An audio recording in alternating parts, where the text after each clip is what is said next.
Hi friends, வாங்க நம்ம இன்றைக்கி வாழைப்பூ வச்சு ஸ்நாக்ஸ் பண்ணிக்கலாம். பாருங்க, ஒரு கப்பு கேழ்வரகு மாவு, ராகி மாவு,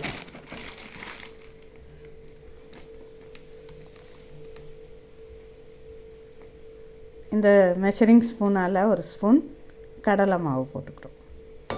இந்த மெஷரிங் கப்பால் ஒரு கப்பு ஃபுல்லாக நம்ம ராகி மாவு போட்டோம். அதே ஸ்பூனால் ஒரு ஸ்பூன் அரிசி மாவு போட்டுக்கலாம். கிறிஸ்பியாக வரும், அதுக்காக தான் அரிசி மாவு போடுறது. ஹெல்த்தியான ஸ்நாக்ஸுங்க, எல்லோரும் ஒரு வாட்டி கண்டிப்பாக செஞ்சு பாருங்கள், நல்லாயிருக்கும். தேவையான அளவு உப்பு, கொஞ்சமாக பெருங்காயத்தூள், ஜீரகம் அரை ஸ்பூன், சோம்பு ஒரு ஸ்பூன்,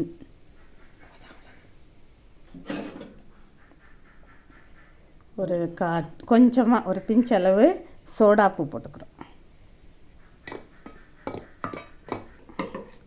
இப்போ ட்ரையாக இருக்க பவுடர் எல்லாத்தையும் மிக்ஸ் பண்ணிக்கிறோம். ஒரு ஸ்பூன் வச்சு மிக்ஸ் பண்ணிப்போம். அதுக்கப்புறம் அதில் வெங்காயம், நம்ம கட் பண்ணி வச்சுருக்க வெங்காயம், கருவேப்பிலை, ஒரு கொத்து கருவேப்பிலை, பொடியாக நறுக்குன புதினா, ஒரு பச்சை மிளகா சின்னதாக கட் பண்ணி வச்சுருக்கோம் அது, அப்புறம் வாழைப்பூ ஒரு 2 கைப்பிடி இருக்குது கட் பண்ணது. ஒரு 1.5 கப் இருக்குன்னு வச்சுக்கோங்களேன். அவ்வளோதான். இப்போ எல்லாத்தையும் மிக்ஸ் பண்ணிடுவோம். எல்லாரையும் மிக்ஸ் பண்ணிவிட்டு லைட்டாக தண்ணி தெளித்து அதை மாவு பிணைஞ்சிக்கணும். லைட்டாக தண்ணி தெளித்து இந்த மாதிரி பிணைஞ்சிக்கிறோம்.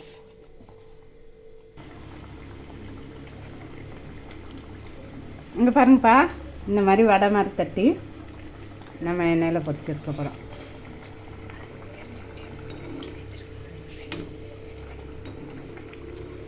வெந்துருச்சு.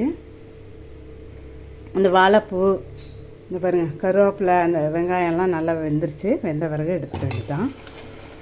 ஒன்று ஒன்றா இந்த மாதிரி வடையாக தட்டி போட்டு சூப்பர் டேஸ்ட்டாக இருக்குது. ஹெல்தி கூட. இந்த மாதிரி ஹெல்த்தியான ஸ்நாக்ஸை வீட்டில் பண்ணி சாப்பிடுங்க, உடம்புக்கும் நல்லது. இங்கே பாருங்கள், ராகி போட்டிருக்குது, இதில் வாழைப்பூ இருக்குது, வெங்காயம், கருவேப்பிலை, புதினா எல்லாம் இருக்குது ஹெல்த்தியான. அதனால் இதில் பெருங்காயம், நம்மளோட ஜீரகம், சோம்பு எல்லாமே போட்டிருக்கோம். ரொம்பவே டேஸ்ட்டாக இருக்குது.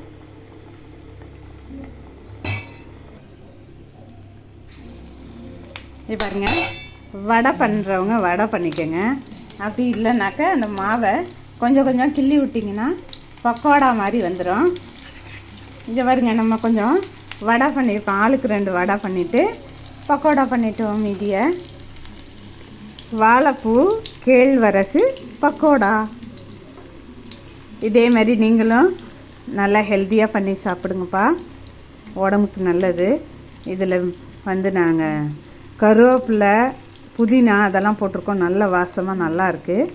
கேழ்வரகு சேர்த்துருக்கிறதுனால ஹெல்த்தியும் கூட. இதே மாதிரி ஹெல்த்தியாக பண்ணி சாப்பிடுங்க நீங்களும். இதை வருங்க, ஆளுக்கு 2 வடை பண்ணியிருக்கோம்.